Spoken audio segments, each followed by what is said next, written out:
Welcome back again din sa aking YouTube channel, Boss Speed the Painter. At syempre kung bago ka pa lamang sa aking YouTube channel, Boss Speed the Painter, paki-subscribe, like, and share para maging masundan nyo ang aking mga mixing tutorial at aking paggawa ng pagpipintura ng semi-duko dito sa ating cabinet. At paki-bell nyo na rin para maging update kayo sa aking mga video pang gagawin sa susunod. At siyempre, ipapakita ko sa inyo ang ating cabinet. Ito po yung ating cabinet na ginawa.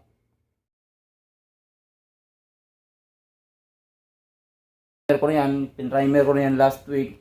Ngayon lang natin siya pipinisin gamit ng baby roller. Ito yung pang finishing talaga ng semi-duko na baby roller. So, ang kulay natin na ito, yung kulay natin yan. Na-mix ko na rin yung kulay. At ito yung pinakapinto niya. Yan.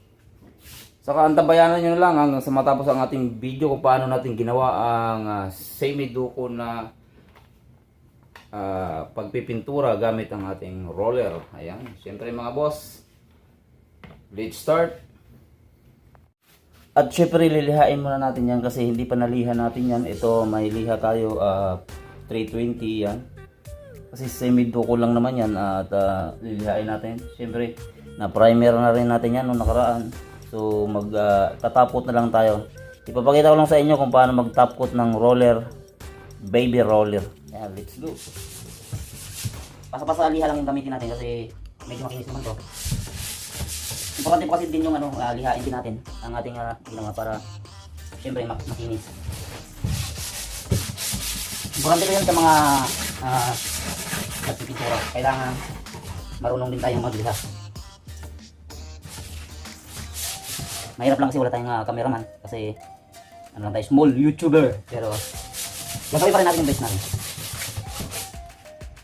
Pasapasalihan lang yung gagawin natin kasi ano lang naman na gawa na natin to.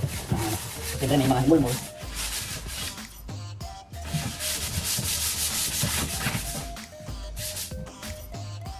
Tapos na tayo magliha at napakabilis lang natin magliha kasi ano yun pasapasalihan lang tayo. So pupunasan mo natin ng basahan para yung alikabok ay mawala. Yes.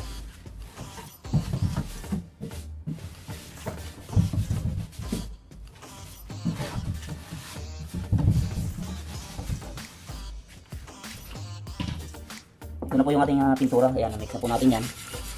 Medyo dark po yan sa primer natin. Haluin lang natin konti sa ilalim meron ng mga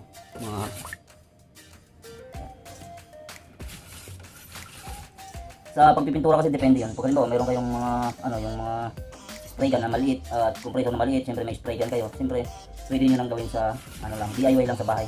Eh tulad nito wala tayong compressor, so need nating gumamit ng baby roller. Ito namang ating ginawa ay sa mga yung hindi pa siya gaano marunong magpintura. Pero karamihan naman ngayon sa mga pintura manipis lang siya. Kumpara dito sa isang baby roller, ito yung pang madaling masira. Hindi mo, mas makapal. Ito kasi tela.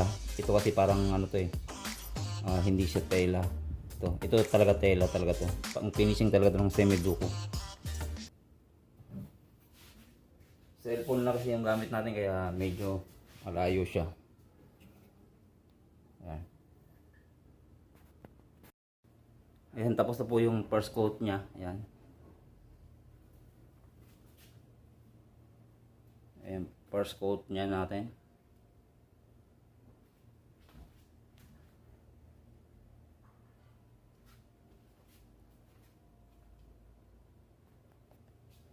Ito yung pinto niya, hindi pa natin nakulayan yung pinto. Mamaya.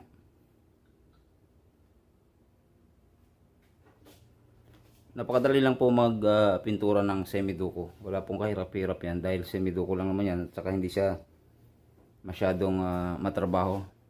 Baby roller lang kasi siya.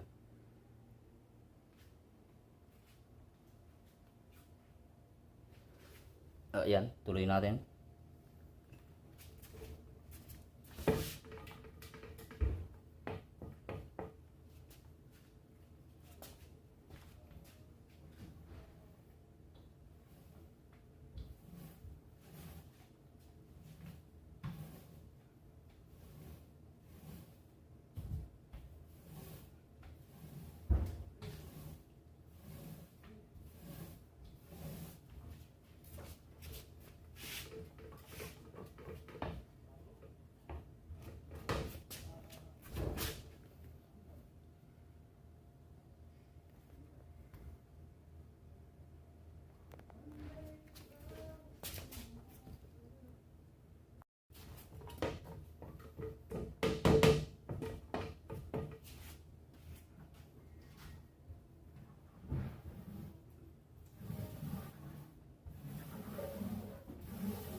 Ay, yung pinto. Tapos na po yung pinto natin.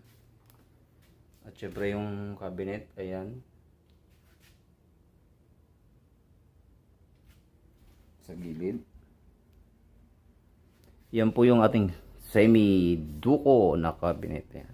Maraming salamat sa inyong pag-antabay mga boss. At syempre, huwag nyo sanang pagsawaang tangkilikin ang aking mga video kahit mahina pa ang aking mga video. Maraming salamat sa inyong mga boss. Ingat-ingat po tayong lahat. God bless us all. I love you all.